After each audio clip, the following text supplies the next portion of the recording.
దేవీ నవరాత్రుల పూజల గురించి మీ డౌట్స్ పోవాలంటే ఈ వీడియో చూడండి. నవరాత్రుల్లో ప్రత్యేకంగా కలశం పెట్టే పూజించాలా, అమ్మవారిని విగ్రహ రూపంలో, శ్రీచక్ర రూపంలో లేదా ఫోటోని పూజించవచ్చా, అఖండ దీపం పెడితే 9 రోజులు గణమెక్కకుండా చూడాలా, కలశం పెడితే పూజ ఎన్నిసార్లు చేయాలి, మధ్యలో పీరియడ్స్ వస్తే ఎలా? ఇన్ని డౌట్సా? ఈ డౌట్స్ అన్నిటికీ ఆన్సర్స్ నేను మీకు ఈ వీడియోలో చెప్తాను. అఖండ దీపం పెట్టినా పెట్టకపోయినా పర్వాలేదు, ఇది కంప్లీట్గా మన చాయిస్. అఖండ దీపం ముఖ్య ఉద్దేశం అమ్మవారిని జ్యోతి రూపంలోకి ఆవాహన చేసి పూజించడం. అందుకే ఒకసారి అఖండ దీపం ఇంట్లో వెలిగిస్తే నవరాత్రులు పూర్తయ్యే వరకు గణమెక్కకుండా జాగ్రత్తగా చూసుకునే వీలుంటేనే దీపం వెలిగించాలి. మధ్యలో ఒకవేళ ఏదైనా ఆటంకం ఎదురైనా వేరే వ్యక్తి చేత చేయించవచ్చు. కలశ స్థాపన చేస్తే ఎన్నిసార్లు పూజ చేయాలి?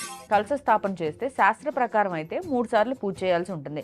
కానీ ప్రస్తుత పరిస్థితుల్లో అది వీలు పడదు కనుక ఒక పూట పూజ సాధారణంగా చేసినా ఒక పూట మాత్రం ఘనంగా చేసుకుంటే మంచిది.